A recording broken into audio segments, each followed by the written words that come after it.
been a long time coming. Well, no, not really. OnePlus announced the OnePlus 3T just a while back and they're already back with the OnePlus 5. But this phone has been long awaited and we've finally gotten our hands on it. We have the 6GB variant which has 64GB of storage on board, and let's do a quick unboxing of the OnePlus 5.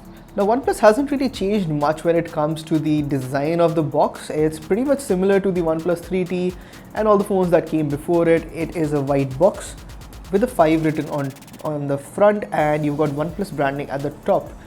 Once again, over on the right hand side it says dual camera, clearer photos, which is clearly where the emphasis lies. The OnePlus 5, the clear emphasis over here is the dual camera that we'll talk about shortly. Over at the back you've got some basic specifications, but for now let's open the box. So I've got my knife here with me, and let's quickly rip open the packaging so that we can get into the good stuff. Okay, so now that we've talked about the box and the design of it, let's get to what's really important, the internals and what is included in the box packaging of the OnePlus 5. So let's open the box. Now taking the lid aside, you can see that right at the top we've got the OnePlus 5 with us, which is the phone that we're talking about. Let's move that out. The front has the 5.5-inch screen, while at the back you have the dual camera modules. But we're not going to talk about this right now. Let's take a look at what else is there in the box packaging. Now let's remove the lid on which the phone rests, and as we can see, this is also packaging material of sorts, and it includes some documentation and most likely the SIM ejector tool as well. And yes, so you've got the SIM ejector tool, you've got the quick start guide and some safety information integrated here in the packaging. And something new that's in the packaging is this interesting photograph, and OnePlus says that this has been shot on the OnePlus 5, and well, the photograph definitely looks impressive, but we'll find out in a full review whether the camera really performs that well. So moving on, you've got the standard red colored USB Type-C cable that has become sort of the standard for OnePlus, especially given the color.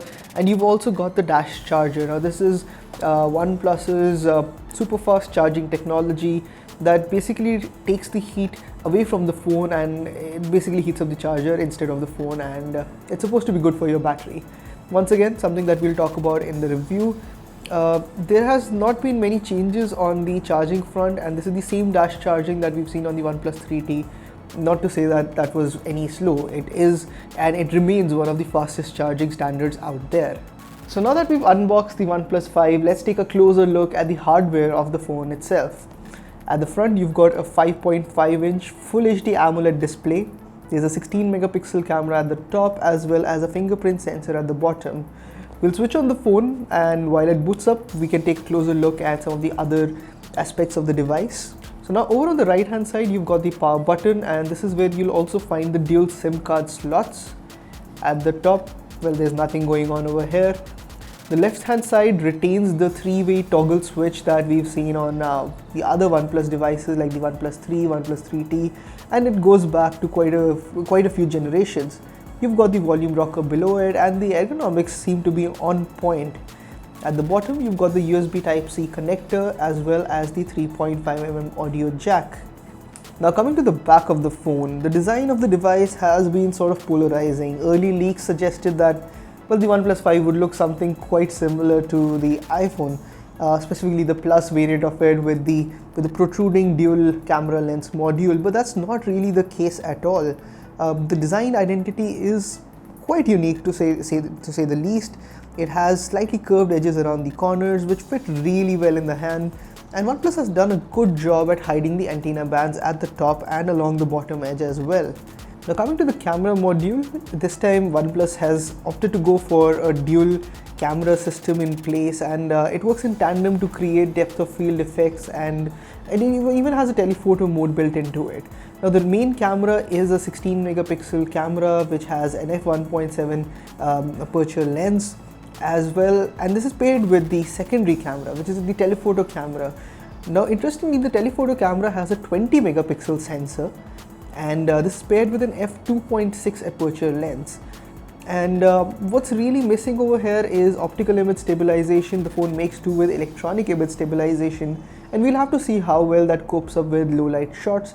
But on the face of it, the hardware is very promising and it should be able to create similar effects as we've seen on the iPhone 7 Plus.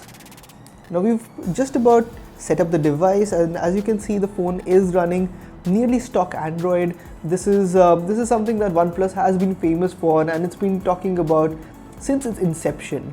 This time around, the phone is running Oxygen OS, and let's take a quicker look at which version of Oxygen OS this is.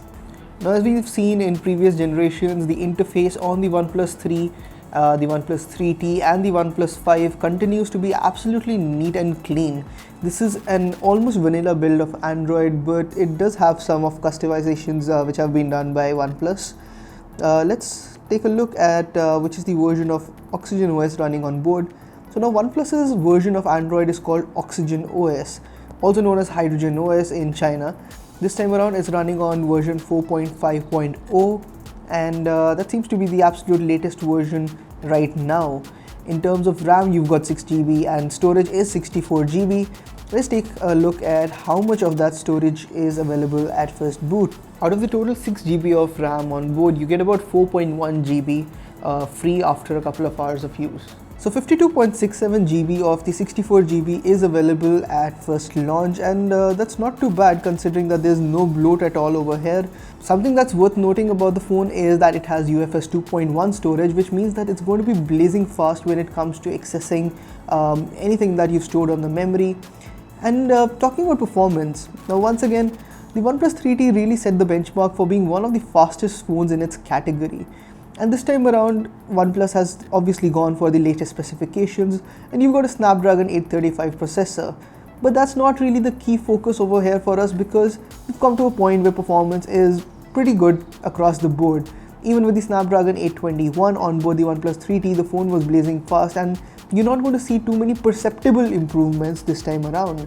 So that was a quick hands-on and unboxing of the OnePlus 5. We'll have a lot more in-depth coverage of the phone very soon. This was just some preliminary feedback as we unboxed the phone and got our hands on it. This was Dhruv Bhutani from FoneArena.com. Don't forget to subscribe to our YouTube channel and hit the like button. Thanks for watching.